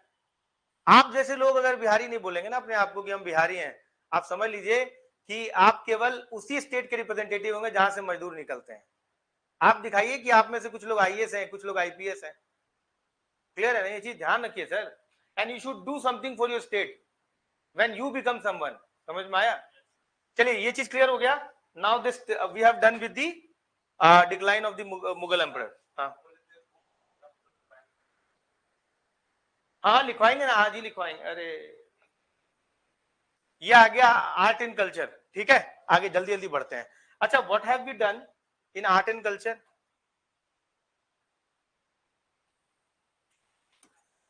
Art and culture में इंडो इस्लामिक आर्किटेक्चर में हम लोगों ने क्या क्या किया था, जल्दी जल्दी बताओ तो जरा। इंडो इस्लामिक आर्किटेक्चर में, इंडो इस्लामिक आर्किटेक्चर में वास्तुकला जो है, इसको इंडो इस्लामिक वास्तुकला को एग्जैक्ट हिंदी में क्या भारतीय इस्लामिक वास्तुकला बोलते हैं क्या? ये इंडो इस्लामिक वास्तुकला ही बोलते हैं? भारतीय इस्लामिक वास्तुकला बोलते हैं ना। ठीक, आप मुझे भारतीय इस्लामिक वास्तुकला के बारे में कम से कम 10 पॉइंट बताइए जो हमने डिस्कस किया था। पहला, आर्च एंड डोम। एक सेकंड आर्च, सर आप देख के बोल रहे हो। Arch and dome first, minars, minarets, minars, minars, charbagh, brick and mortar. Brick and mortar Hindi में क्या बोलेंगे? ब्रिक एंड मोटर को चार बाग को चार बाग बोला जाएगा, मीनार को मीनार बोला जाएगा। आर्च एंड डोम को क्या बोला जाता है? गुंबद है। क्या बोलते हैं जी आर्च एंड डोम को? गुंबद तो डोम को बोलते हैं, आर्च किसको बोलते हैं? अरे यार बोलते क्या है हिंदी में? आर्च डोम तो गुंबद है, गुंबद गला भी बोलते भी हैं इस चीज को, गुंबद गला। इसका बताएगा जो तो आइसक्रीम मिलेगा उसको। आर्च को क्या बोला जाता है? ये समझ में आया, ये समझ में आया, ये समझ में आया, ये समझ में आया। अच्छा शिवम राज कुछ बता रहे हैं सर। सर जालीदार वॉल, जाली वर्क, जाली work for ventilation and light है ना, जाली वर्क। और क्या है? 1 2 3 4 5 ही हुआ है मैम। हाँ पैत्रा दोरा, यस पैत्रा दोरा, पैत्रा दुर्रा। ये क्या होता है पैत्रा दोरा? ये 69 बीपीएससी में पूछा है ना, 69 बीपीएससी में पूछा है। क्या है पैत्रा दोरा? जो प्रेसियस प्रीसियस रॉक्स लगा देते हैं, मार्बल लगा देते हैं, महंगे महंगे मार्बल लगा देते हैं। एक तरह का ये भी पैत्रा दोरा है, अगर ये रंगीन होते और महंगा महंगा लगाया जाता तो, है ना। और बताइए, जो वॉल पे पेंटिंग मार्बल पे होता है, पेंटिंग नहीं होता है बाबू, पत्थर लगाए जाते हैं महंगे महंगे से। और कुछ? हाँ डबल डोम तो अफगानियों का है, चलो ठीक है डबल डोम लगा, इसी में डाल देना डबल डोम बाबू, डबल डोम ठीक है। ठीक है ऑक्टागोनल, चलो नहीं बोलेंगे तो लड़का बोलेगा कि सर ये तो गलत बात है। ऑक्टागोनल अष्टकोण जो होते हैं। और बताइए सर, आप हिंदी में लिख रहे हैं इंग्लिश में लिख रहे हैं? ओहो मेरे वजह से गड़बड़ हो रहा है ना। मीनार लिखिए सर, आप 4 बाग लिखिए सर, है ना, लिखिए। इसमें लिखिए ईंट और सीमेंट, ब्रिक एंड मोटर को। कोई आपकी कॉपी देखेगा तो बोलेगा कि मुझे हिंदी नहीं आता है। ये बात सही है कि मेरी हिंदी में हाथ थोड़ा सख्त है, लेकिन सीमेंट है, हाथ तंग है मेरा थोड़ा, लेकिन मैं I am working on it. कर रहा हूँ ना वो काम, कर रहा हूँ कि नहीं? ऐसा बोलो कि कर रहा हूँ कि नहीं काम। अच्छा ये लिखो यार, इसको गुंबद लिखो, गुंबद कला। ज्योमेट्रिकल सिमेट्री, ज्यामितीय समानता, ज्योमेट्रिकल, जियोमेट्रिकल सिमेट्री, सिमेट्री, ज्यामितीय समानता। और कुछ? जाली वर्क से लिख दिया यहाँ पे, जाली का। और कुछ हुआ भाई? 3 3 6 1 7 1 8 हुआ है, 2 और बाकी है सर। अब ये सब गलत बात है। Marble and red and sandstone sir brick and motor में हो गया सर, ये जबरदस्ती पॉइंट बढ़ाने वाली बात हो गई। मार्बल और रेड सैंडस्टोन।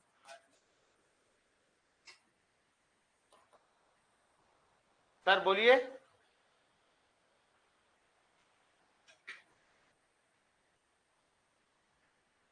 क्या लगता है सर आपके हिसाब से?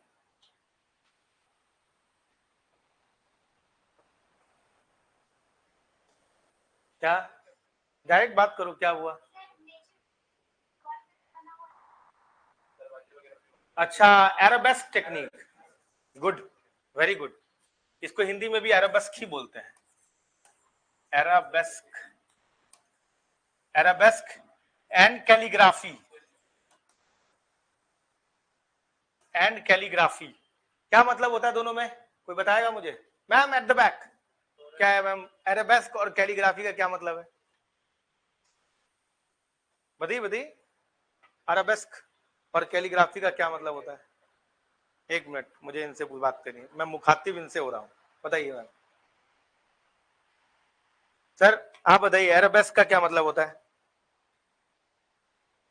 अराबेस्क क्या, क्या वो जो फूल पत्तों को ऐसे ऐसे ऐसे ऐसे मैम जोड़ के बनाते हैं ना, आप लोग भी बनाती है घर पे, पेंट के ऐसे ऐसे ऐसे मुड़ा हुआ पत्ते निकले होते हैं, लताएं निकली।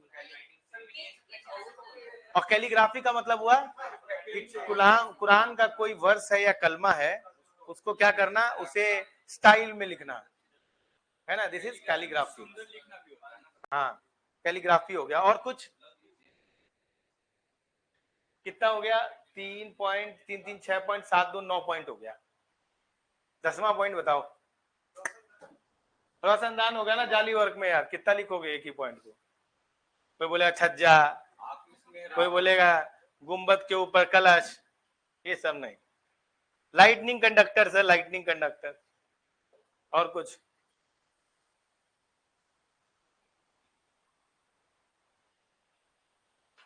और कुछ सर? सर ये सवाल आपके मेंस में आ सकता है। क्यों? बोलेंगे कि भारतीय इस्लामिक वास्तुकला, स्थापत्य वास्तुकला में आप जो उसकी विशेषताएं बताएं, उदाहरण स्वरूप विशेषताएं बताएं। गलत बोल रहा हूं? ये पूछ सकता है कि नहीं? आजकल तो पूछ रहे हैं, पहले बोला था कि टेम्पल आर्किटेक्चर नहीं पूछता, यूपीएससी का टॉपिक है। 68 या 67 में पूछा ना, 68 में पूछा। भाई साहब लोगों के तोते उड़ गए उस दिन। उत्तर भारत का पूछा था। एक उनका पता नहीं क्या हो गया है कि पूर्वी भारत के केव का पेंटिंग पूछ रहे हैं। ये पूछ, अरे भाई कौन सी किसकी पेंटिंग बात कर रहे हो यार तुम? बराबर केव से तो पेंटिंग नहीं है। हाँ, पाल कला में पूछा जा रहा है, उसमें भी पेंटिंग के बारे में ज्यादा जिक्र किताबों में नहीं है। सीएमई नोट्स वगैरह देखिएगा। हाँ, कुछ कुछ मन बना के लिखना पड़ जाता है, लेकिन वो बहुत ज्यादा वैसा सवाल नहीं है। अब कभी कुछ पूछ देते हैं, कभी कुछ पूछ देते हैं, है ना? सबके लिए टफ है, सब उल्टा पुल्टा लिख रहे हैं, कुछ ना कुछ उल्टा पुल्टा लिख के आ जा रहे हैं सब। अब दे नहीं रहा है बीपीएससी उसमें से एक भी नंबर। अगर तुमने फालतू लिखा तो उस पर कमेंट लिखकर भेज रहा है बीपीएससी कि रिडंडेंट आंसर है, फालतू आंसर है। एकदम जिसने क्वेश्चन का आंसर लिखा है नंबर उतने पर ही मिल रहा है, फालतू लिखोगे छोड़ देगा वो। इतने जबरदस्त कॉपी चेक कर रहे हैं और कमेंट लिख दे रहे हैं भाई। क्यों? हाँ, कॉपी देखने को मिलेगा। ये सुविधा आपको केवल और केवल बीपीएससी में है। अरे यूपीएससी यूपीएससी मार्क्स तो दे नहीं रहा ठीक टाइम पे, तुम बता रहे हो। UPSC is most opaque, opaque है, बहुत ओपैक है। तुम्ही को नहीं मालूम चला तुम्हारा नंबर काय कम आया। फाउंटेन, यूज ऑफ फाउंटेन्स का है, यूज ऑफ फाउंटेन, झरनों का प्रयोग। क्यों? ठंडा के लिए। वाटर इज वेरी पायस, वजू वर्क, वो सब काम किया जाता है।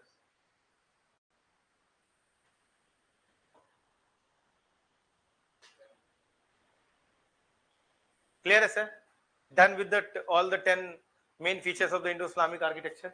Now moving towards our main thing. अभी जल्दी जल्दी कंप्लीट करते हैं इसको। यार 9:21 हो गया है।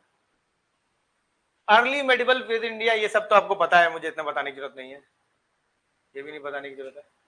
ये क्या आ रहा है यार?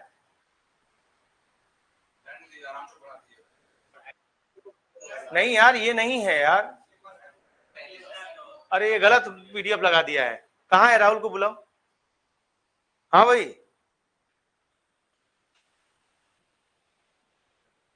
RRR राहुल,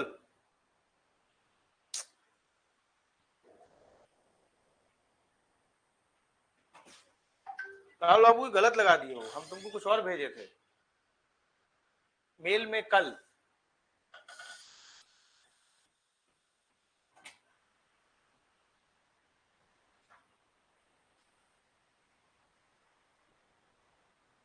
ये हम ही गलत भेज दिए हैं इसको।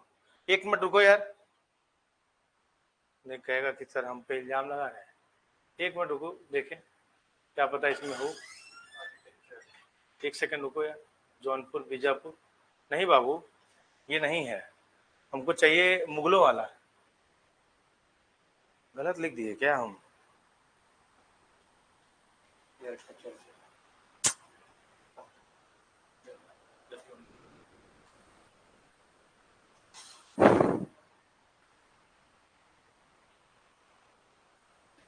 मुगल कहाँ है बाबू? ये मुगल वाला भेजे हुए हैं तुमको, ये तुम पुराना लिख दिए हो। ये वाला करो ना।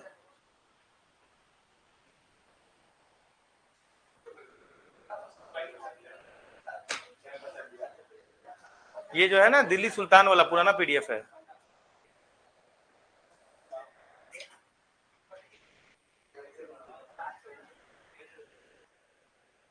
सही बोले श्वेता। फव्वारा सर, फव्वारा।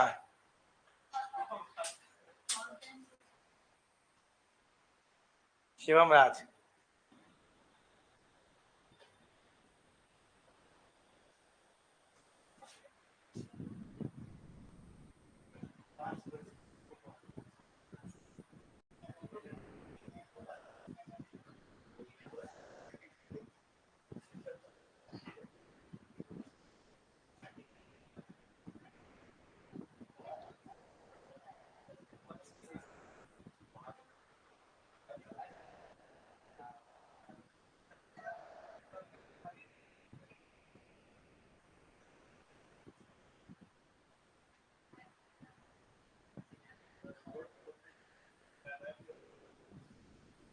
नहीं है।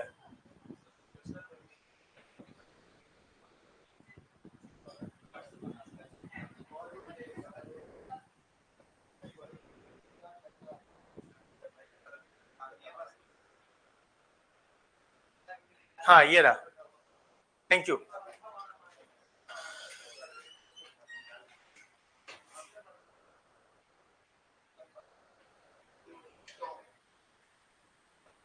बाबर। अच्छा, बाबर के समय में आर्किटेक्चर उतना प्रोमिनेंट नहीं है, क्यों? 4 साल तक लड़ाई लड़ता रह गया, समझ में आ गया। तो उसने अपना एक ऑटोबायोग्राफी भी लिखा, तो बाद में और वक्त मिलेगा तब तो करेगा। तो कुछ पानीपत और रोहिलखंड में कुछ मस्जिद बनाए गए हैं, समझ में आ रहा है। बहुत छोटा था इसलिए कोई मेजर कंस्ट्रक्शन नहीं है, एक दरस बारी का कंस्ट्रक्शन है, कुछ ऐसा है, तो बहुत रूडिमेंट्री टाइप लग रहा है। ठीक है, बाबर के बारे में यही बात। हुमायूं के बारे में बहुत सारी बातें हैं। हाँ सुन जाएंगे, क्यों, हम तो बहुत सारी जगह मैक्सिमम चली गए हैं।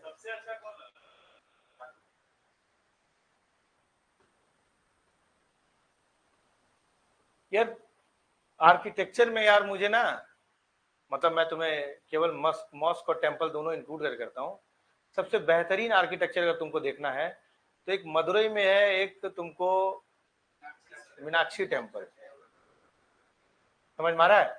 और मॉस्क में अगर तुम जाओगे तो जामा मॉस्क, जामा मस्जिद। हाँ अंदर जाओ ना, अंदर जाके देखो आर्किटेक्चर उसका। हाँ आर्किटेक्चर वाइज बता रहा हूँ मैं, टेम्पल में मस्जिद पूजा और पाठ नहीं, आर्किटेक्चरली जो है Jama Masjid one of the most. एक है शेख सलीम चिश्ती का टूम, यह आपको मिलेगा फतेहपुर सीकरी में। वो पूरा का पूरा जो है व्हाइट बनाया गया है, बहुत बेहतरीन है। और एक तुमको जामा मस्जिद बहुत अच्छा लगता है, अंदर से भी अच्छा लगेगा आपको, प्रोवाइडेड थोड़ा साफ सुथरा करने की जरूरत है। और खास करके जो उसका जो वजू वाला प्लेस जो है वो पानी, मतलब पता नहीं क्यों उसमें लोग कर रहे हैं, क्योंकि बगल में ही उनको जो है नल भी लगे हुए हैं, वहां पर भी जाके कर सकते हैं आप। पर वो गंदा पानी में उनको करने का शौक है, बीमारी पहला पैदा करेंगे वो, तो वो होगा ही होगा। बहुत लोग कंप्लेन भी करते हैं इस बात को लेकर। तो अगर क्लीननेस पे ध्यान दिया जाए तो Jama Masjid one of the finest architecture. उसके बाद जो है सबसे बेहतरीन आर्किटेक्चर अगर आपको देखना है अलॉन्ग विद द क्लीननेस और वो सब, आप चिदम्बरम, वो जो नहीं आपका मदुरई का जो चिदम्बरम टेम्पल, क्या नाम है उसका यार, मीनाक्षी टेम्पल, वो जाइए सर। मतलब बाहर से ही आप उस टेम्पल को देखेंगे, one of the finest architecture. Ajanta caves तो अंदर की बात। अच्छा एक और कैलाश, ये वाला कैलाश वाला जो है वो तो एस्टोनिशिंग है, आश्चर्य हो जाएगा आपको कि कैसे काट के बनाया गया। एक आपका सर वो है क्या नाम है, महाबलीपुरम का जो है ये राठास जो है, सब पगोदा जिसको बोलते हैं, जैसे कि ये राठास। जब आप आईएएस बनेंगे तो आपको डेफिनेटली भारत दर्शन में जगह सब ले जाएंगे, समझ में आ रहा है कि नहीं। तो ये जो कुछ जगह ऐसे है ना जो फाइनेस्ट आर्किटेक्चर्स में से एक है। इत्तेमाद उद्दौला का mosque one of the finest architecture. Itimad Uddaula का मॉस्क किधर है सर, ये देख के बताइए। One of the finest architecture Itimad Uddaula का mosque, famous pietra dura technique, foundation. Where is Itimaddaula का मॉस्क?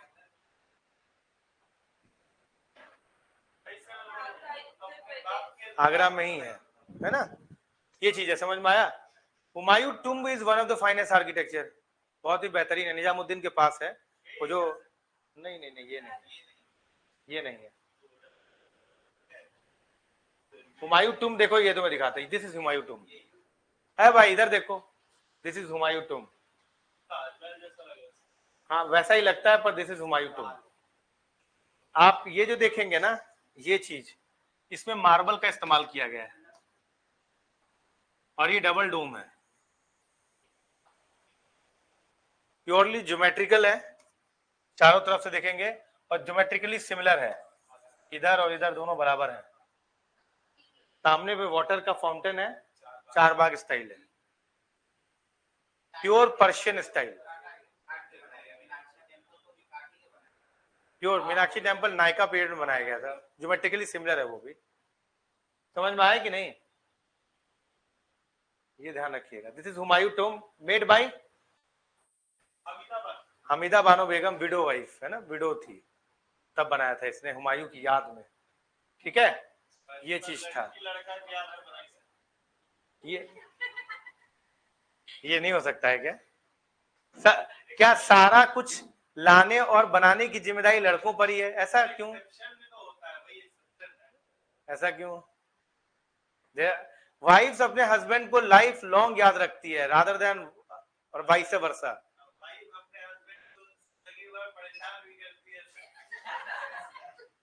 नहीं, मैं जो बात है सो बात है। वाइफ जो है अपने हस्बैंड को लाइफ लॉन्ग याद करती है, पूरा लाइफ बदल जाता है। हस्बैंड जो होते हैं उसका ऑपोजिट है, दूसरी शादी का सोचने लग जाते हैं कि क्या करना है। हर नहीं है, सब नहीं, देयर आर फ्यू एक्सेप्शंस, अपवाद हर जगह है। ओके, क्या है? रियल मुगल स्टाइल जो है पर्शियन इन्फ्लुएंस में दिखाई देता है आपको। पहली ऐसी बिल्डिंग टिपिकल तिमूरी डिजाइन की है, ठीक है? तिमूरी उसके डिजाइन का माना जाता है। अच्छा, ये high and wide square platform है, चारों तरफ से गोल स्क्वायर वर्गाकार बनाया गया है। इसके अलावा इसके स्लाइड जो होते हैं वो फ्लैटन किए गए हैं। इसका मतलब क्या हुआ? इसका मतलब ये हुआ कि मान लीजिए ये वर्गाकार है,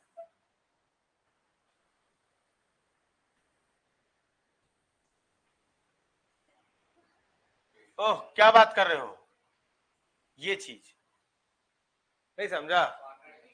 कॉर्नर्स नहीं है, कॉर्नर्स को ऐसे राउंड कर दिया। हाँ, use for red sandstone and white marbles on the top dome में, गुंबद पे। समझ में आ गया? Graceful curves, bold arches, grand volume, ये सारी बातें यूपीएससी में मेंस में चिपकाने में काम आता है। शेरशाह सूरी, अब पहले तुम दिखाते हैं इसका। तुम है क्या? मैंने बनाया क्या? तुम ससाराम। सबसे बेहतरीन बात यह है कि चारों तरफ लेक है और बीच में बनाया गया है इसको। गए sir Sasaram? Where is Sasaram situated in Bihar? Rohtas. क्या है कहा है मतलब?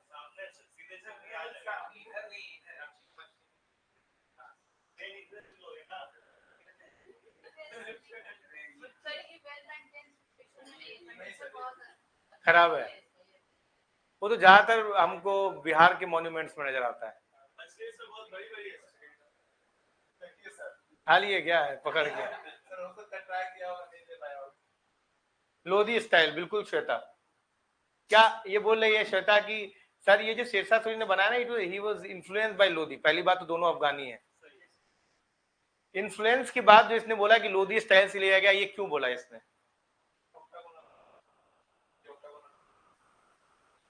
क्यों बोला गया? ऑक्टागोनल है ये। ऑक्टागोनल फीचर क्या है? लोधियों के अंदर, यानी कि अफगानों के अंदर होता है। और दूसरा खासियत डबल डोम है। These two indicates that it is influenced by Lodhi style. क्या क्या है? अच्छा, वाई डबल डोम? वाई डबल डोम का फीचर क्यों है? मजबूती, क्योंकि ये जगह खाली रहता है, तो डबल डोम है और ऑक्टागोनल शेप का है, इस टाइप का शेप का है, और पानी के बीच में पाया गया है। ससाराम क्या है? शेरशाह सूरी टुम्ब है ये। समझ में आ गया? इंपॉर्टेंट।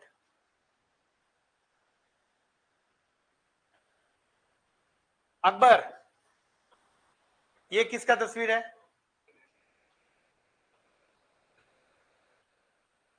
किसका तस्वीर बनाया गया ये?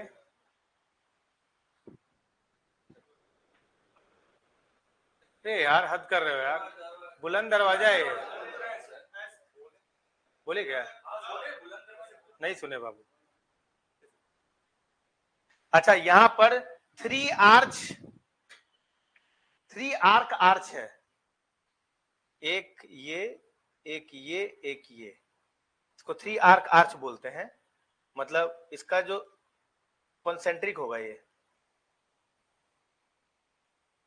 दूसरी बात, इस जगह पे यहां से लेके ये जो एरिया है,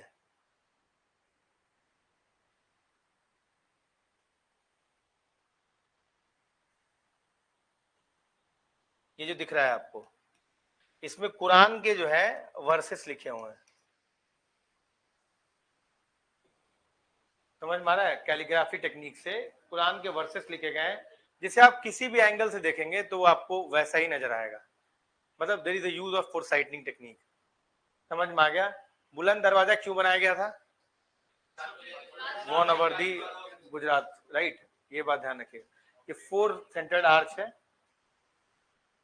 रेड सैंडस्टोन का इस्तेमाल किया गया है। समझ में आ रहा है? यूपीएससी का सवाल है कि बुलंद दरवाजा में किस तरह के पत्थर का इस्तेमाल किया गया, तो रेड सैंडस्टोन का। ठीक है। आगरा फोर्ट है सर, ठीक है, जो कि इरेगुलर सेमी सर्कल शेप में है, और बहुत कुछ है यहाँ पर। जहांगीरी महल है, शीश महल है, टर्किश बाथ है। समझ में आ गया? लार्ज स्क्वायर है। यहाँ पर अब आपको धीमे धीमे ना हिंदू मोटिव्स नजर आएगा। बहुत सारे कलश, पत्ते जो हिंदुओं में इस्तेमाल किए जाते हैं, ओम ओम, कई बहुत सारी चीजें नजर आएंगी। समझ में आ गया? Moti Masjid, Shahjahan construction of Agra fort में दीवाने आम दीवाने खास। ये जो आगरा फोर्ट है ना वो यही है, ठीक है। फतेहपुर सीकरी जो कि कंस्ट्रक्टेड था, इसमें हिंदू मोटिव नजर आता है। इसमें इंपॉर्टेंट बिल्डिंग है आपका ये बुलंद दरवाजा, जो 40 मीटर का है आपका, 1576 में बनाया गया था इसको। इसके अलावा एक बहुत one of the finest architecture बता रहा हूँ, प्लीज जाइए इस जगह पे। दिस इज शेख सलीम चिश्ती का टुम। सलीम चिश्ती, समझ में आया कि नहीं? शेख सलीम चिश्ती का टुम है ये सर, व्हाइट कलर में है। कुछ लोग कहते हैं ये black marble, I don't know how it is black marble, but this is white, completely white. समझ में आ गया? इसी के जस्ट पीछे आप देखिएगा तो ये बुलंद दरवाजा मिलेगा। ये सब आसपास ही है। समझ में आया कि नहीं? सेम इसका सलीम चिश्ती का टुम है। और जहांगीर का टुम भी अकबर ने ही बना दिया था। हाँ, टुम जो था, ये पंचमहल है। देखिएगा इसे 5 फ्लोर्स है ना, 1 2 3 4 5, एक ग्राउंड, 1 2 3 4 5, इसलिए इसको पंचमहल। पता नहीं कुछ लोग कहते हैं ऐसा कि यहां से ताजमहल जो है, सॉरी, तानसेन गया करता था पंचमहल से। समझ मारा? उसके याद में इसने जो है पंचमहल बनाया था। Tansen is one of the gem of the Akbar court. Miyan Tansen कहते थे सब इसको, ठीक है।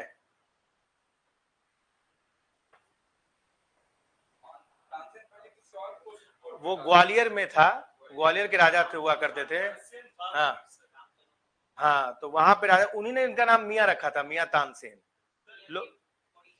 हाँ, मियां शब्द जो था, ये यूपीएससी ने पूछा था कि Akbar has put his name, नहीं, ग्वालियर के राजा ने इसका नाम मियां रखा था। कई लोगों ने गलत बोल दिया, अकबर के कोर्ट में रखा गया था, लेकिन मियां जो सरनेम है ना तानसेन के ऊपर, वो ग्वालियर में रखा गया था। He was famous singer in Dhrupad. हाँ, मियां की टोरी, ये सब जो है, और ये ध्रुपद के बहुत बड़े सिंगर रहे हैं। इनके कई सारे राग हैं जो अभी भी इस्तेमाल किए थे। कई सारे मिथ भी अटैच हैं कि दीपक बुझा दिया करते थे, बरसात किया कर दिया करते थे। इनके राग ऐसे होते थे कि बरसात हो जाए। अब आई डोंट नो कितना सच है, but he was a great singer. Malhar.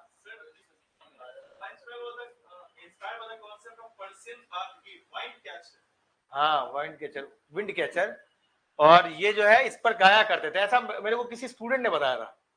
वो कह रहा था कि मुझे गाइड ने ऐसा बताया, तो मैंने कहा कि चलो आपको बताते, but I am not having any. उसके बाद बहुत सारी किताबें ढूंढा, तो मुझे कहीं पर इसका जो है कंक्लूसिव एविडेंस नहीं मिला। कुछ किताब में मिला, पर नहीं मिला, पर इसके स्टूडेंट ने मेरे को बताया था ये। ठीक है, जोधाबाई पैलेस, इसमें आपको हिंदू मोटिव मिल जाएगा, घंटी, फूल।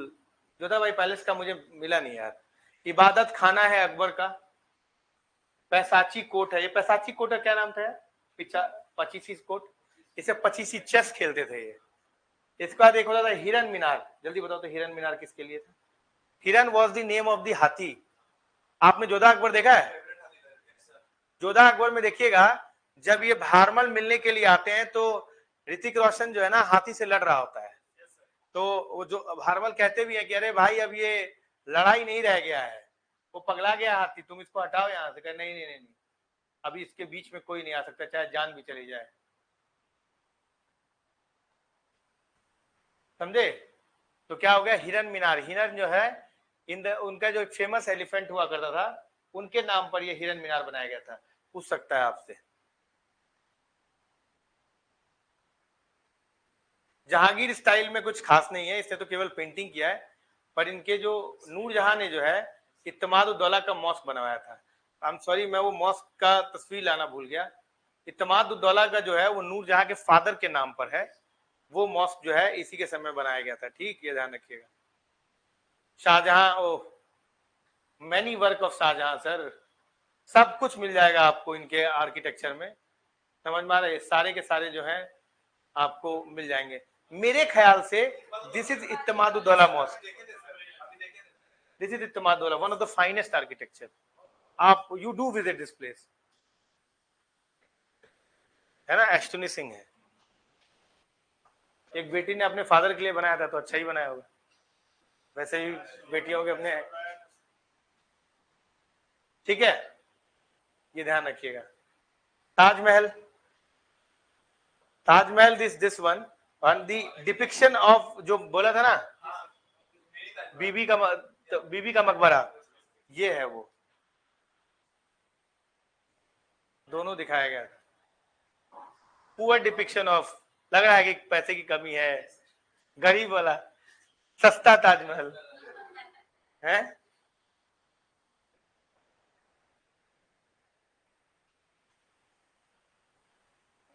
ठीक, अब बाकी हम लोग बात करेंगे नेक्स्ट क्लास में। हाँ, ये पता नहीं, कुछ लोग बोलते हैं ना कि रबिया दुरानी के नाम पे था, और मैं औरंगाबाद गया था तो वो रबिया दुरानी बोलते हैं, लेकिन कहते हैं कि अपनी वाइफ के हाथ में बनाया। कई जगह पे मदर, हाँ मदर बेगम बोलते थे रबिया दुरानी, पर ये है उसकी वाइफ के नाम। ठीक है, अच्छा, इसके इसके पापा ने ताजमहल बनाया तो कोई बात नहीं, अब खुद अपनी वाइफ के नाम पे बनाया तो बहुत बड़ी बात होगी। इसको कहते हैं hypocrisy at the peak. Thank you.